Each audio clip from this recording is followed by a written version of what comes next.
మనం గమనించాలి. ఓకే, ఒక విషయాన్ని గమనిద్దామండి దేవుని స్తోత్రములు. ఒక స్కూలే కానీ, ఒక కంపెనీ కానీ, లేకుంటే ఒక హాస్పిటలే కానీ, లోకంలో ఉన్న ఎలాంటి పరిశ్రమలే కానీ ఏదైనా సరే దానికి ఒక హెడ్ ఉంటాడు కదా. హెడ్ ఉంటాడు కంపల్సరీ, దేనికైనా ఒక హెడ్ ఉంటాడు. ఆ హెడ్ కొన్ని రూల్స్ అండ్ రెగ్యులేషన్స్ను ఆయా సంస్థలను బట్టి వాళ్ళు కొన్ని రూల్స్ అండ్ రెగ్యులేషన్స్ తయారు చేసి, ఒక కంపెనీ నడవాలంటే ఈ రూల్స్ అండ్ రెగ్యులేషన్స్ ప్రకారంగానే నడవాలి, ఈ హాస్పిటల్ నడవాలంటే ఈ పద్ధతిలోనే నడవాలి, ఈ స్కూల్ నడవాలంటే ఈ స్కూల్ ఈ పద్ధతిలోనే నడవాలి అని ఒక రూల్స్ అండ్ రెగ్యులేషన్స్ ఉంటాయి. దాని ప్రకారంగా అక్కడ ఉన్న టీచర్స్కి అందరికీ ఆ రూల్స్ అండ్ రెగ్యులేషన్స్ వినిపిస్తారు. అంతేకాదు, పరిశ్రమల్లో ఉండే వర్కర్స్కి అందరికీ అది వినిపిస్తారు. అంతేకాదు, ఇంకా ఏమైనా ఎక్కడైనా సరే ఆ రూల్స్ అండ్ రెగ్యులేషన్స్కు నేను ఒబే అవుతున్నానంటే నేను సంతకం చేసుకుంటాడు, అతన్ని డ్యూటీలో చేసుకుంటాడు. ఓకేనా? అయితే దేవునికి స్తోత్రములు. మన దేవుడు మనకిన కొన్ని రూల్స్ అండ్ రెగ్యులేషన్స్ పెట్టాడు. దాని ప్రకారంగా నడుచుకుంటే ఆయన రాజ్యంలోకి వెళ్తాం. మనము మన ఇష్టానుసారంగా జీవిస్తే అక్కడికి వెళ్ళలేం. కంపెనీలో కానీ, ఒక హాస్పిటల్ కానీ, ఆ హెడ్ ఆఫ్ డిపార్ట్మెంట్ యొక్క ఉద్దేశాల ప్రకారంగా నడుచుకుంటేనే మనం అందులో పని చేయగలుగుతాం, అందులో ఉండగలుగుతాం. నువ్వు ఏమైనా రూల్స్ పెట్టు, నా ప్రకారంగా, నా ఆలోచన ప్రకారంగా నేను చేస్తా అంటే అది కరెక్ట్ కాదు, దాన్ని ఒప్పుకోడు. కాబట్టి మన దేవుడి సన్నిధిలో ఆ యొక్క దేవుని రాజ్యానికి వెళ్ళాలంటే ఆయన కొన్ని రూల్స్ అండ్ రెగ్యులేషన్స్ పెట్టాడు. అవి క్రైస్తవులుగా మనము దేవుణ్ణి ఫాలో అవుతున్న మనము దాన్ని ఫాలో అయినప్పుడు మనకు ఇక్కడ మేలు జరుగుతుంది, దేవుని దగ్గర మేలు జరుగుతుంది.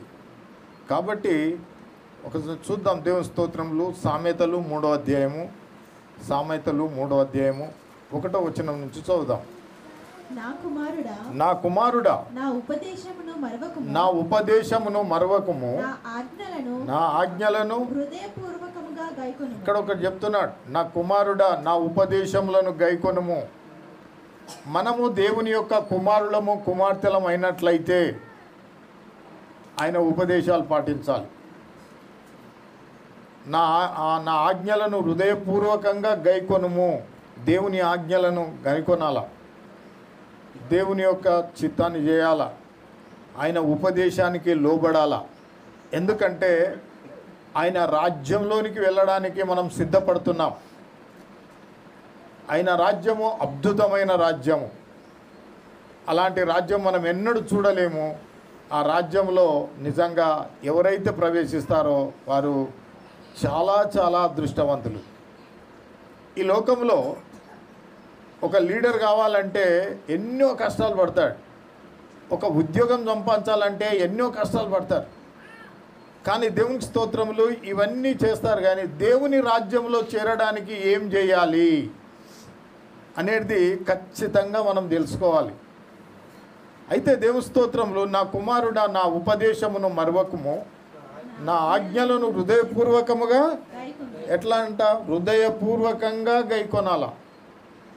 పైన చదువులు చదివితే వాళ్ళు కాంపిటీషన్లో నిలవలేరు, బట్టిన చదువులు చదివితే కాంపిటీషన్లో నిలవలేరు. నామకార్థమైన క్రైస్తవత్వంలో ఉంటే మనం దేవుని రాజ్యం వెళ్ళలేము.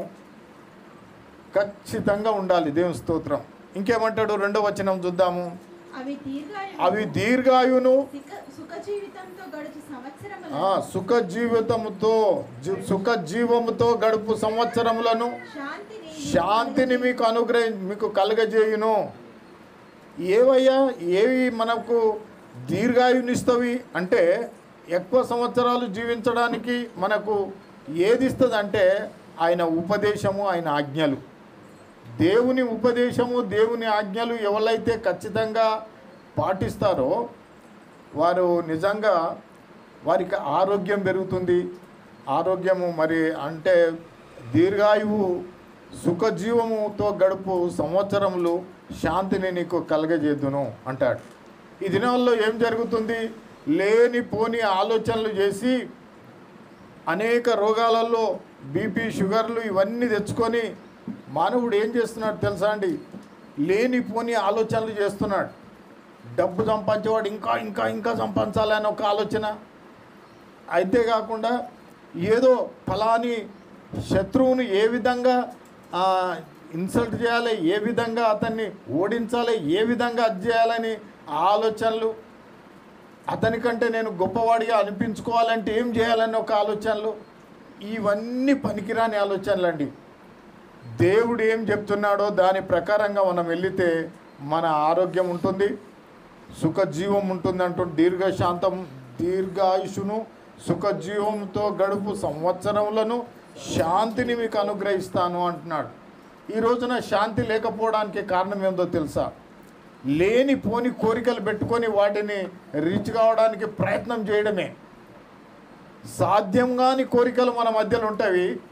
వీటిని అందుకోవడానికి మన శాంతి సమాధానం లేకుండా పరిగెత్తుతూ ఉంటారు. అయితే దేవునికి స్తోత్రములు. దాని వలన అంటారు నాకు శాంతి లేదు, సమాధానం లేదు. దానిలో వలన డ్రింకింగ్, తాగడము, రకరకాలైన అవి కలగజేసుకుంటారు. ఉన్న దాంట్లో తృప్తిగా తిని తృప్తిగా ఉండాలి. దేవుడు ఇచ్చిన దాంట్లో తృప్తిగా తిని తృప్తిగా ఉంటూ ఆ విధంగా గడపాలి. చూడండి, దేవుని స్తోత్రములు. బాగా కష్టం చేసి, ఇల్లు ఏమీ లేకుండా కూడా కష్టం చేసి, బాగా కష్టం చేసి, రాత్రి అంటే పగలంతా కష్టం చేసి రాత్రికి ఇంత వండుకొని తిని హాయిగా నిద్రిస్తే వాళ్ళకు ఎలాంటి రోగాలు లేవు. కారణం ఏంటంటే వాళ్ళ దగ్గర వేరే ఆలోచన లేదు. నాకు ఇది చేయాలి, అది చేయాలి, అది చేయాలనే ఆలోచన. అయితే అట్లాంటిది ఉండొద్దా పాస్టర్ గారు అంటే, నువ్వు దేవుణ్ణి వెతుకు, దేవుడు నీకు ఉన్నతమైన స్థితిలోనికి తీసుకెళ్తాడు. దేవునికి మొదటి ప్రాధాన్యత ఇవ్వు. నీది నువ్వే. ఆయన అంటాడు కదా దేవుడు, నేను మిమ్మును గూర్చి చింతిస్తున్నాను, మిమ్మును గూర్చి చింతిస్తున్నాను. మన గురించి దేవుడు చింతిస్తున్నాడు, మనం కూడా మనం గురించి చింతిస్తున్నాం. దేవుడు మన గురించి చింతిస్తున్నాడు, మనము మన గురించి చింతిస్తున్నాం. దేవుడు మన గురించి చింతిస్తే, మనము దేవుని గురించి చింతిస్తే ఉన్నతమైన స్థితికి వెళ్తాం. దేవుని స్తోత్రం చెల్లిద్దాం. కాబట్టి దేవుని స్తోత్రములు. దీర్ఘాయువును సుఖజీవంతో గడుపు సంవత్సరములు శాంతి నీకు కలగజేతును. 3వ వచనం.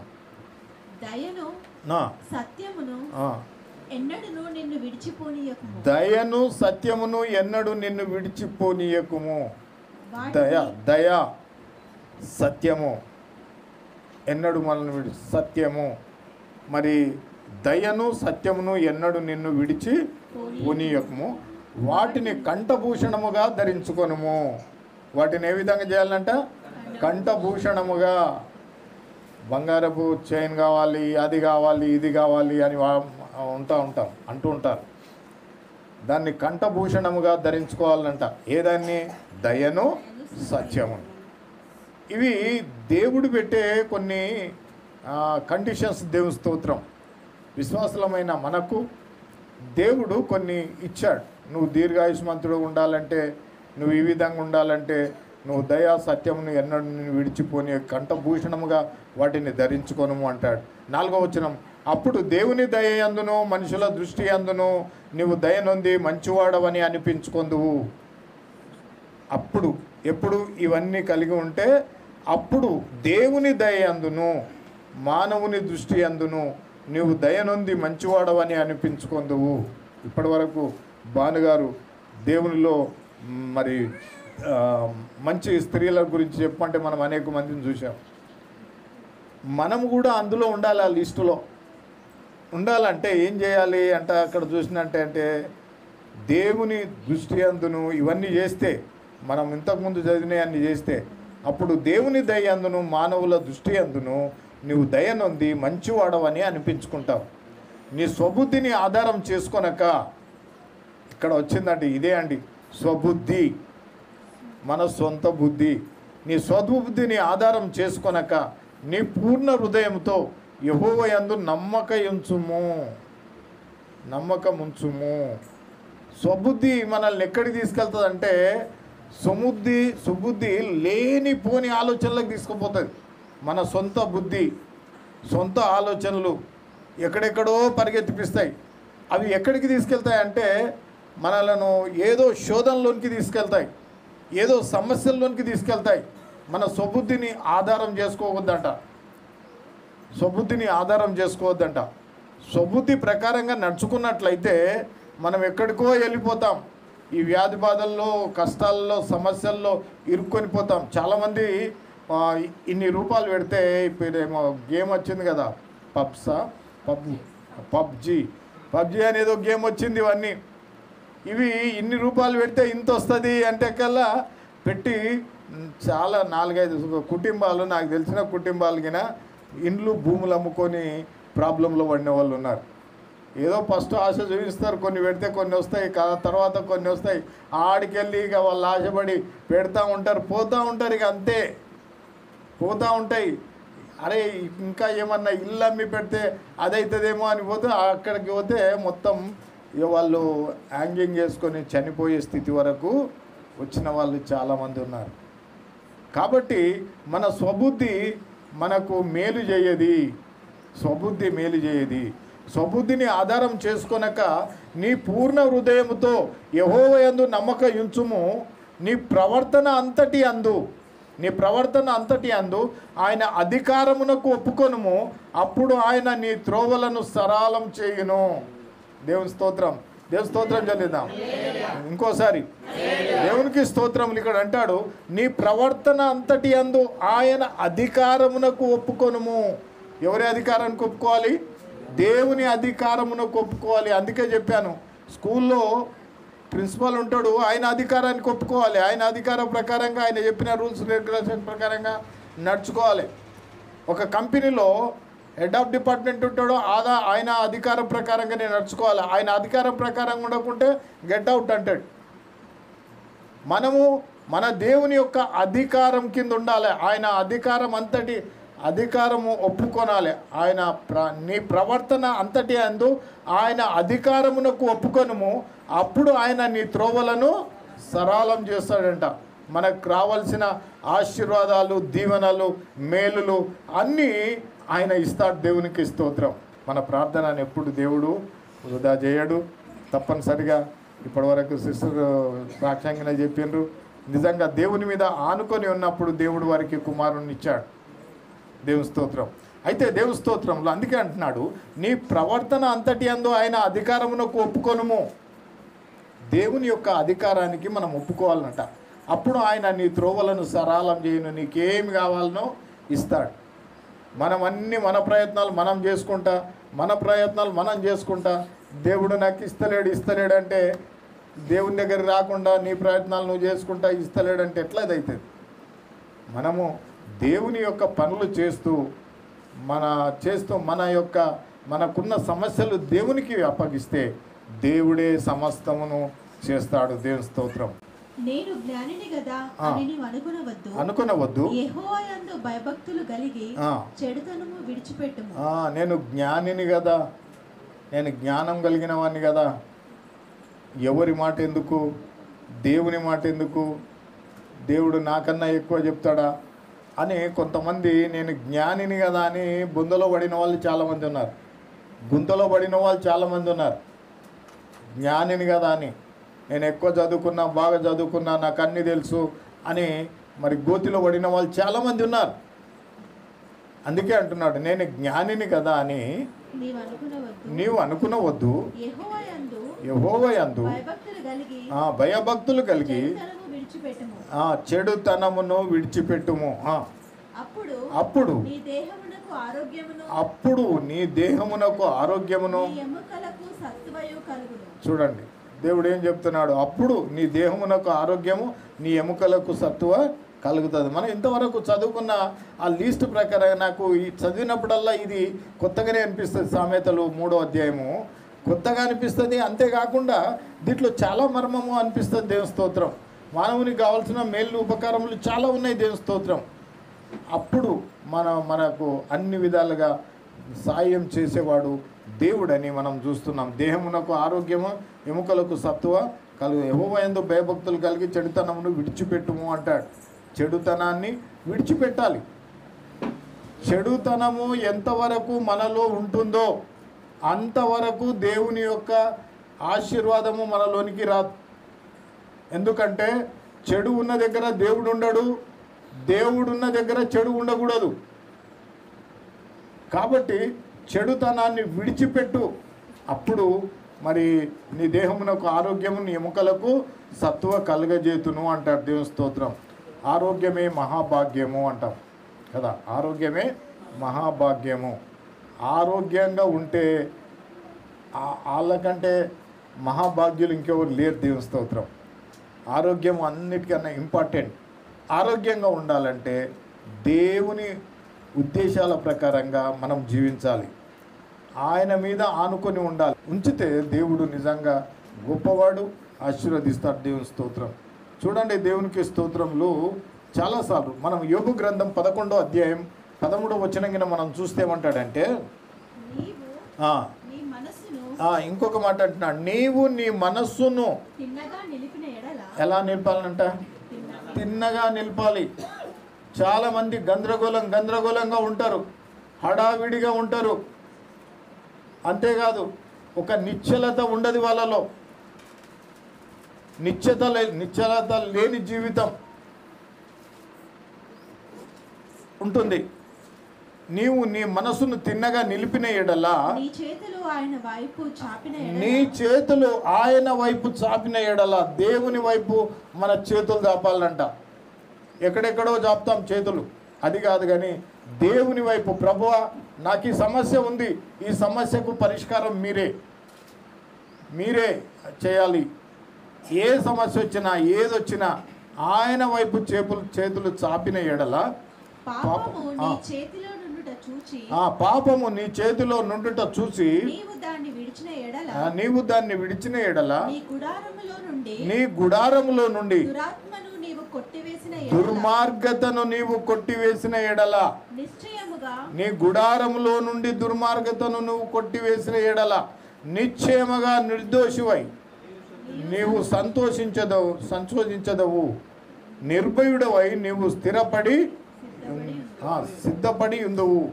నిర్భయుడవై నువ్వు సిద్ధపడి ఉందువు. చూడండి, దేవుని వాక్యాలు ఎంత గంభీరంగా, ఎంత మేలుకరంగా మనకున్నాయో ఆలోచించాలి. దుర్మార్గతను తీసివేయాల. నాలో ఏమి దుర్మార్గత ఉంది అని అనుకుంటాం.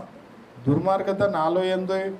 నాలో వ్యభిచారం లేదు, దొంగతనం లేదు, మోసము లేదు, ఏమీ లేదు, ఇంకేం దుర్మార్గత ఉంది అని అనుకుంటాం. ఇశ్రాయేలీలను 40 సంవత్సరాలు, బాగా గమనించండి, ఇశ్రాయేలీలను 40 సంవత్సరంలో అరణ్యంలో దేవుడు దింపాడు కదండి. 11 దినములలో చేరవలసింది. ఐగుప్తు దేశంలో నుండి ఇజ్రాయెల్ దేశము చేరాలంటే 11 దినములలో అంత కదంటే 1 మంత్లో చేరవలసింది. 40 సంవత్సరాలు ఎందుకు దింపిండారు అరణ్యంలో చెప్పండి? సనుక్కున్నారు వాళ్ళు. గునుగుడు సనుగుడు, ఇది గునుగుడు సనుగుడు, అది దేవుడు అక్కడక్కడనే దింపుతాడు. వాళ్ళలో సనుగులు గునుగులు ఉన్నాయి కాబట్టి దేవుడు అవి మానిపోయేదాకా అక్కడక్కడనే దింపాడు. అయితే వాళ్ళు ఎప్పుడైతే ఒకే మనసు కలిగి ప్రయాణం అయిపోయారో రాజ్యాలను జయించడం మొదలుపెట్టారు. దేవునికి స్తోత్రం. దేవుని స్తోత్రం చెల్లిద్దాం. సనుగుడు గునుగుడు ఎప్పటి వరకు అయితే ఉంటుందో అప్పటి వరకు అక్కడక్కడే తిరుగుతాం. ఆ అడవిలోనే తిరిగిండ్రు. మేము వెళ్ళాం కదా ఇజ్రాయెల్ దేశము. మరి ఈ యొక్క కానాన్ దేశం నుండి, ఐగుప్తు దేశంలో నుండి ఇజ్రాయెల్ దేశము చాలా దగ్గరే. ఒక రాత్రి ఒక పగలు మాకు బస్సులో ప్రయాణం అయితే ఒక రాత్రి ఒక పగలు పట్టింది అంతే, తక్కువ దూరమే. కానీ 40 సంవత్సరాలు తిరిగిండ్రు అక్కడనే కదా. 40 సంవత్సరాలు అక్కడే తిరిగిండ్రు. సనుగులు గునుగులు డేంజర్. ఊకే సనుగుతూ ఉంటారు, గునుగుతూ ఉంటారు కొంతమంది. ఇవి దేవుని దగ్గరికి చేరని అంట. కాబట్టి సనుగులు గునుగులు మారండి. ఇంకేమంటున్నాడు దేవుడు? మత్తయి సువార్త 7వ అధ్యాయము 24వ వచనం. కాబట్టి ఈ నా మాటలు విని వాటి చొప్పున చేయు ప్రతివాడును. ఇప్పటిదాకా నేను చెప్పిన బైబిల్ వాక్య ప్రకారంగా చెప్పిన మాటలను బట్టి వాటి చొప్పున చేయు ప్రతివాడు బండ మీద తన ఇల్లు కట్టుకొను బుద్ధిమంతుని పోలి ఉండును. బండ మీద తన ఇల్లు కట్టుకొనిన బుద్ధిమంతుని పోలి ఉండును. బండ మీద ఇల్లు కట్టుకోవాలి, స్థిరమైంది. ఇసుకలో ఇల్లు కడితే వరద వస్తుంది, వాన పడుతుంది, వరద వస్తుంది, అందులో కొట్టుకొని పోతుంది. బండ మీద ఉన్నట్లయితే స్థిరమైన పునాది. ఎవరిల్లైనా ఎక్కడైనా కట్టాలనుకుంటే దేని మీద కడతారు? ఇసుక మీద కట్టడానికి ఎవరైనా ఇష్టపడతారా? ఇష్టపడరు. అట్లాగే మన జీవితం కూడా క్రీస్తు అనే బండ మీద మన పునాది ఉండాలి. దేవునికి స్తోత్రం. దేవుని స్తోత్రం చెల్లిద్దాం. క్రీస్తు అనే పునాది మీద ఎప్పుడైతే మన పునాది ఉంటుందో, క్రీస్తు అనే పునాది మీద మనం కట్టబడతామో, కదల్చబడము. మన కింద ఉంది బండ మీద కట్టిన పునాది, ఆ బండ క్రీస్తు అనే పునాది మీద మనం కట్టబడాలి. అప్పుడు మనం స్థిరంగా ఉంటాము. మరి వరద వచ్చినా, వాగు వచ్చినా, మరి గాలి వచ్చినా పడిపోవడానికి వీల్లేదు. ఈ దినాల్లో చాలామంది మరి ఇసుక మీద పునాది కడుతున్నారు. ఏదో ఆదివారం ఒకరోజు చర్చికి వెళ్ళొద్దాం, ఇక తక్కిందో ఎంత మన ఇష్టం. పరిశుద్ధాత్మ లేదు, ప్రార్థన లేదు, ఇక ఏమి లేదు, నా ఇష్టానుసారంగా నేను జీవిస్తా. ఒక్కరోజు ఆదివారం పోయి పాస్టర్ గారికి కనిపించేస్తే చాలు అనుకుంటారు కొంతమంది. అది కాదు. దేవుని స్తోత్రం. మనము దేవుని సన్నిధిలో పరిశుద్ధాత్మ కొరకు మన మంగళవారం చాలామంది వచ్చారు పరిశుద్ధాత్మ గురించి కనిపెట్టడం. మంచి దేవునికి స్తోత్రములు. ఆ విధంగా వీలైనంత వరకు అందరూ పరిశుద్ధాత్మ యొక్క కూడికలో పాల్గొనడానికి ప్రయత్నం చేయండి. ఎందుకంటే పరిశుద్ధాత్ముడే మనలను అన్ని విధాలుగా నడిపించేవాడు. భూది గంతముల వరకు సాక్షులై ఉంటారన్నాడు. పరిశుద్ధాత్ముడు ఉంటే మనలను సర్వసత్యంలోనికి నడిపిస్తాడు. పరిశుద్ధాత్ముడు ఉంటే మనకు జ్ఞాపకం చేస్తాడు. యేసుప్రభు ఏమేం చెప్పాడో అన్ని జ్ఞాపకం చేస్తాడు. సత్యస్వరూపి అయిన ఆత్మ వచ్చినప్పుడు మీరు సర్వసత్యంలోనికి నడిపింపబడతారు అన్నాడు. సత్యస్వరూపి అయిన ఆత్మ మీ మీదకి వచ్చినప్పుడు మీరు సర్వసత్యంలోనికి నడిపింపబడతారు అన్నాడు. సర్వసత్యం, దానికి మించిన సత్యం ఇంకొక సత్యం లేదు. అందుకే యేసుప్రభు భూలోకంలో ఉన్నప్పుడు సత్యమే బోధించాడు. కానీ పరిశుద్ధాత్ముడు వచ్చిన తర్వాత సర్వసత్యమును బోధించాడు. దేవుని స్తోత్రం చెల్లిద్దాం. దేవునికి స్తోత్రములు. కాబట్టి మనము ఆత్మ గురించి కంపల్సరీ, ఎవరైతే సత్యము అనుకుంటున్నారో వాళ్ళు కంపల్సరీ సర్వసత్యం అనబడిన క్రీస్తులోనికి పరిశుద్ధాత్మలో కనిపెట్టడానికి ముఖ్యమైన ప్రాధాన్యత ఇవ్వాలి. దేవునికి స్తోత్రం. 1 కొరింథీయులకు రాసిన పత్రిక 10వ అధ్యాయం 4వ వచనం. అందరూ ఆత్మ సంబంధమైన ఒకే పానీయమును పానము చేసిరి. అందరూ ఆత్మ సంబంధమైన ఒకే పానీయమును పానము చేసిరి. ఏలయనగా తమ్మును వెంబడించిన ఆత్మ సంబంధమైన బండలోనిది త్రాగిరి. ఆ బండ క్రీస్తే. ఆత్మ సంబంధమైన బండలోనిది తాగిరి. అందరూ ఆత్మ సంబంధమైన ఒకే పానీయమును పానం చేసిరి. ఏలయనగా తమ్మును వెంబడించిన ఆత్మ సంబంధమైన బండలోనిది త్రాగిరి. ఆ బండ క్రీస్తే. క్రీస్తు అనే బండ మీద స్థిరమైన పునాది, నామకార్థమైన పునాది వద్దు. దేవుని స్తోత్రం. స్థిరమైన పునాది వేసుకునేవారు మరి కొందరే ఉంటారు. ఆయన అన్నాడు వాక్యంలో, ఏమన్నాడంటే పిలువబడిన వారు అనేకులు, ఏర్పరచబడిన వారు కొందరే. ఆ కొందరే స్థిరమైన పునాది మీద వేయబడిన వారు. చాలామంది మందిరాలకు వెళ్తూ ఉంటారు. మీరు చూడండి, ఒక్కొక్క సంఘంలో 2 మంది ఉంటారు. మంచిదే, కానీ స్థిరమైన పునాది ఎంతమందికి ఉంది అనేది కావాలి. పిలువబడిన వారు అనేకులు, ఏర్పరచబడిన వారు కొందరే. ఆ కొందరిలో మనం ఉండాలి. దేవునికి స్తోత్రం. కాబట్టి ఆత్మ సంబంధమైన బండలో తాగిన బండ క్రీస్తే, దేవుని స్తోత్రం. ఒకటి మత్తయి సువార్త 21:42. ఇల్లు కట్టువారు నిషేధించిన రాయి మూలకు తలరాయైను. ఇది ప్రభువు వలనే కలిగింది. ఇది ప్రభు వలనే కలిగింది. ఇది కన్నులకు ఆశ్చర్యం అన్నమాట. మీరు లేఖనములో ఎన్నడూ చదవలేదా అంటారు. ఓకే, దేవుని స్తోత్రం. మరియు యేసు వారిని చూసి ఇల్లు కట్టువారు నిషేధించిన రాయి మూలకు తలరాయి ఆయను. చాలు. ఇల్లు అనగా మనం ఇక్కడ అర్థం చేసుకోవాలి. ఇల్లు అనగా మన ఆత్మీయ జీవితానికి సాదృశ్యం. మన ఆత్మీయ జీవితాన్ని కట్టుకోవడానికి మరి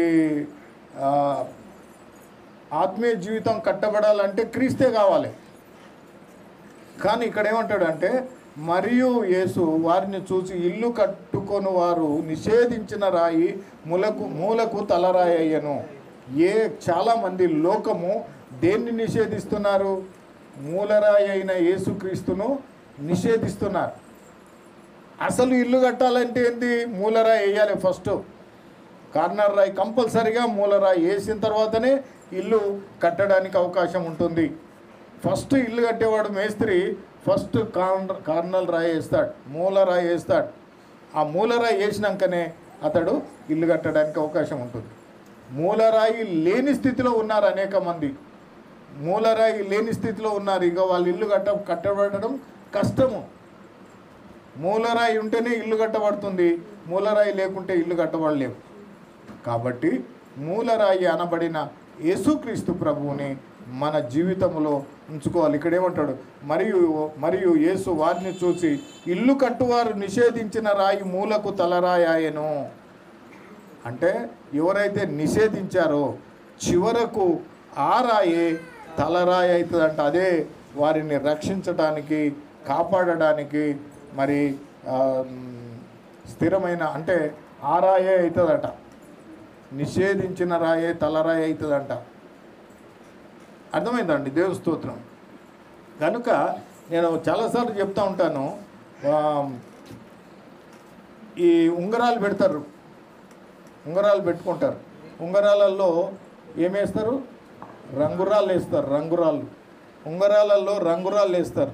ఎందుకు వేస్తారు అయ్యా ఈ రంగురాళ్ళు అంటే మరి దోషములు, పాపములు, అష్ట దరిద్రములు పోగొడతాయి ఈ రంగురాళ్ళని. ఒక్కొక్క రాయికి ఒక్కొక్క పేరు పెడతారు. ఒకటేమో దోషాలు పోగొడుతుంది, ఒకటేమో పాపాలు పోగొడుతుంది, ఒక రంగేమో అష్ట దరిద్రాలను పోగొడుతుంది, ఈ విధంగా ఒకటేమో మా ఇంటికి మేలు చేస్తుంది అని రంగురాళ్ళు వేస్తారు అన్నీ. ఇప్పుడు ఈ బయట వేసిన రాయికి ఎంత విలువనో ఆ రంగురాళ్ళకి గంతే విలువ. వాటిలో ఏమీ లేదు రంగురాళ్ళు. కానీ మూలరాయి అయిన యేసుక్రీస్తు ఓకే, ఆయన మన యొక్క పాపాలను, దోషాలను, అష్ట దరిద్రాలను పోగొట్టేవాడు ఆయనను పక్కకు పెడతారు, రంగురాళ్ళని వేస్తారు. రంగురాళ్ళని వేసి ఇవి మాకు మేలు చేస్తాయి అంటారు. దానివల్ల ఏం జరిగాయండి? రంగురాళ్ళ వలన జరిగేది ఏం లేదు. దేవుని స్తోత్రం. పరమగీతాలు లాస్ట్గా నేను ముగిస్తాను. దేవుని స్తోత్రం. పరమగీతాలు 2వ అధ్యాయము 14వ వచనం చూద్దాం. ఒక పావురం అంట, ఇక్కడ బాగా గమనించండి. ఒక పావురం అంట ఎక్కడ ఎగురుతుందంట? బండ సందులలో ఎగురుతుందంట. బండ సందులలో ఎగురు నా పావురమా, పేటు బీటులను ఆశ్రయించు నా పావురమా. ఆయన అంటున్నాడు, బండ సందులలో, పేటు బీటులలో ఎగిరే పావురాన్ని నీ స్వరము మధురము. బండ సందులలో ఎగిరే పావురం యొక్క స్వరము మధురమట. పేటు బీటులలో ఆశ్రయించు నా పావురమా, నీ స్వరము మధురము అంటున్నాడు. మధురము. నీ ముఖము మనోహరము. నీ ముఖము నాకు కనబడనిమ్ము, నీ స్వరము నాకు వినబడనిమ్ము. దేవుడు అంటున్నాడు, బండ సందులలో ఎగిరే పావురము, పేట బీటులను ఆశ్రయించు నా పావురమా, నీ స్వరము ఎంత మధురము, నీ ముఖము మనోహరము, నీ ముఖము నాకు కనబడనిమ్ము, నీ స్వరము నాకు వినబడనిమ్ము అంటున్నాడు. ఒక పావురము బండ సందుల్లో ఎగురుతుందంట. ఎక్కడ ఎగురుతుంది చెప్పండి? ఎక్కడ మళ్ళీ చెప్పండి, బండ సందులలో ఎగురుతుందంట. బండ ఎవరు? యేసుక్రీస్తు. బండ యేసుక్రీస్తు. బండ సందులు ఏంటివి? క్రీస్తు గాయములకు సాదృశ్యము. క్రీస్తు గాయములకు సాదృశ్యము. బండ సందులలో ఎగురుతుంది. క్రీస్తు గాయములలో ఒక పావురం ఎగురుతుంది. ఈ పావురమే పరిశుద్ధాత్మ పావురము. దేవుని స్తోత్రం జల్లి. కాబట్టి మనము బండ సందుల్లో ఎగరాలి. క్రీస్తు గాయములు మన కొరకు, ఆయన 5 గాయములు మన కొరకు చేయబడ్డాయి. మనలను స్వర్గానికి తీసుకుపోవడానికి ఆయన అనేక హింసలు పొందాడు. కాళ్ళలో, చేతులలో మేకులు, కాళ్ళలో శిలలు, ముళ్ళ కిరీటము. అక్కడ ఇజ్రాయెల్లో చూసాము, ఓ చెట్టు ఉంటుంది, ఆ చెట్టుకు ముళ్ళు ఇట్లుంటాయి, సువ్వగా ఉంటాయి, ఇట్లా ఇంత ఉంటాయి ముళ్ళు. ఆ ముళ్ళతో కిరీటం చేసి అట్లా కొట్టారంట ఆయన. ముళ్ళ కిరీటము. నిజంగా దేవునికి స్తోత్రములు. మరి ఈ విధంగా బండ సందులలో ఎగరాలంట. అలాంటి వారిని ఏమంటున్నాడంటే, నీ స్వరము మధురము, నీ స్వరము మధురము. ఎక్కడ ఎగరాలి? బండ సందుల్లో. ఒక పావురం ఎగురుతుంది బండ సందుల్లో. పావురము పరిశుద్ధాత్మకు సాదృశ్యము. పరిశుద్ధాత్మను కలిగి అన్య భాషలు, ప్రవచనాలు, మరి స్వస్థత వరము, ఈ వరాలన్నీ 9 వరాలు. ఎవరైతే 9 వరాల గురించి ప్రార్థన చేసి ప్రభువులో అడిగి ప్రయాసపడతారో వాళ్ళని గురించి అంటున్నాడు దేవుడు, నీ స్వరము మధురము. అందము మోసకరము, సౌందర్యము వ్యర్థము. కానీ ఏ పావురం అయితే బండ సందుల్లో ఎగురుతుందో నీ స్వరము మధురము, నీ ముఖము మనోహరము అలాని అంటున్నాడు. నీ ముఖము నాకు కనబడనిమ్ము. ఓ పావురమా, నీ ముఖము నాకు కనబడనిమ్ము. నిన్ను నేను ఇష్టపడుతున్నాను. నువ్వు ఎంతో గొప్పదానవు. నువ్వు బండ సందుల్లో ఎగురుతున్నావు. నీ స్వరము నాకు వినబడనిమ్ము. నీ పాటలు, నీ యొక్క ప్రార్థన, నీ యొక్క సమస్తము, నీ సాక్ష్యము అన్నీ నాకు వినబడనిమ్ము. నేను వింటాను. దేవుడు అనేకుల యొక్క ప్రార్థన మరి వినడు. ఏంది ఇట్లంటాడు మాస్టర్ గారు? నీతిమంతుల యొక్క ప్రార్థన యెహోవా ఆలకించును. నీతిమంతుల యొక్క ప్రార్థన దేవుడు వింటాడు. కొంతమంది ఎన్నోసార్లు ప్రార్థన చేస్తారు, ఏది చేసినా కార్యం జరగదు. కానీ కొంతమంది ప్రార్థన దేవుడు వింటాడు, కార్యం జరుగుతుంది. అంటే మనము నీతిమంతులుగా ఉంటే మన ప్రార్థన దేవుడు వింటాడు. ఒక గొప్ప అద్భుతం, మనం ఇక్కడ ముంగట ప్రార్థన పెట్టాము వర్షం కొరకప్పుడు. వర్షం నిజంగా దేవుడు అద్భుతంగా ఆ వారం మొత్తం వర్షాలు కురిపించి వాగులు, వంకలు అన్నీ పొర్లి పారేలాగా, ఇది నా జీవితంలో ఎప్పుడు నేను మర్చిపోను. దేవుని స్తోత్రం. ఏలియా ప్రార్థించగా వర్షాలు కురిసినాయి. మనం ప్రార్థన చేస్తే ఎందుకు కురవదు. ఇదే పట్టుదల. కంపల్సరిగా ప్రార్థన చేద్దాం అంతే అని నిర్ణయించుకొని, ఈ చిన్న సంఘం నిర్ణయించుకొని ముంగట టెంట్ వేసి ప్రార్థనలో కూర్చున్నాం. అందరికీ చెప్పాము. అద్భుతంగా దేవుడు 1 వీక్ మరి 2 రాష్ట్రాల్లో వర్షాలు ఫుల్గా కురిపించాడు. వాగులు, వంకలు అన్నీ ఫుల్గా నిండిపోయినాయి. మరి దేవుని స్తోత్రం. ఈ యొక్క ప్రాంతము, ఈ యొక్క బస్తీ ఉన్న వాళ్ళందరూ మరి అందరు చెప్పుకున్నారు, నిజంగా ప్రార్థన చేస్తే వర్షం కురిసిందని. అది ఆ సాక్ష్యం కావాలి మనకు. దేవునికి స్తోత్రం. మనము లోపల ఎన్ని అద్భుతాలు ఏం చేసినా అన్యులకు మనము దేవుని యొక్క ప్రభావంను చూపించాలా, దేవుని యొక్క చిత్తాన్ని చూపించాలా అంటే మనము పరిశుద్ధులమై ఉండాలా. అందుకే ఈ వాక్యం అంతా మనం చెప్పుకునేది ఏంటంటే మన జీవితాలు క్రీస్తు స్వరూపంలోనికి మార్చబడాలా. ఆ విధంగా ఉన్నప్పుడు కాబట్టి దేవునికి స్తోత్రములు. క్రీస్తు గాయములలో మనము ఎగరాలి. క్రీస్తు గాయములలో స్తోత్రం. ఈ చిన్న వాక్యాన్ని దేవుడు దీవించునుగాక. దేవుని స్తోత్రం. హల్లెలూయా.